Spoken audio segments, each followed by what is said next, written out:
2022-এর 23শে জুলাই মনে আছে দিনটা, পার্থ চট্টোপাধ্যায়ের গ্রেফতার।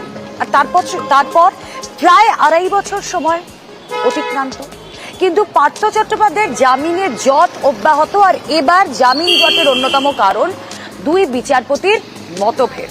কোথায় মতভেদ, কেন মতভেদ, আসুন একটু ডিটেলে জানি। আমাদের প্রতিনিধি অর্ণব হাজরা রয়েছেন সঙ্গে। অর্ণব,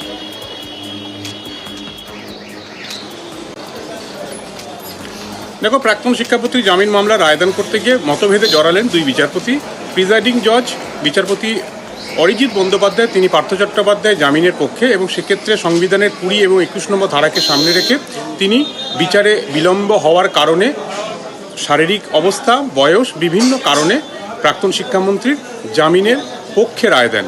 কিন্তু বিচারপতি অপূর্ব সিনহা রায়, কো জজ, অন্যজন বিচারপতি, তিনি স্পষ্টভাবে তার জামিনের আবেদন নাকচ করেছেন। এবং কেন নাকচ করেছেন? শিক্ষামন্ত্রী যখন ছিলেন সেই সময়ে শিক্ষায় নিয়োগে দুর্নীতি হচ্ছে, এবং গ্রুপ সি, অর্থাৎ আমরা যেটা জানি গ্রুপ সি ক্লার্ক, এই ক্লার্কের নিয়োগের যে মামলা, রেগুলার কেস সিবিআই দায়ের করেছিল, তদন্ত করছিল, তাতেই জামিনের আবেদন করেছিল পার্থ চট্টোপাধ্যায়। স্পষ্টভাবে একেবারে বিপরীত অবস্থান নিয়ে বিচারপতি অপূর্ব সিনহা রায় জানান যে পার্থ চট্টোপাধ্যায় জামিন দিলে এই মামলায় বড়সড় তার প্রভাব পড়বে, তদন্ত প্রভাবিত হতে পারে, তাই তার জামিন দেওয়া যাবে না। মতভেদের কারণে জামিন ভাগ্য ঝুলে রইল। জামিন ভাগ্য ঝুলে থাকা এই মুহূর্তে তৃতীয় বিচারপতি একটি বেঞ্চে এই মামলা শুনানি হবে।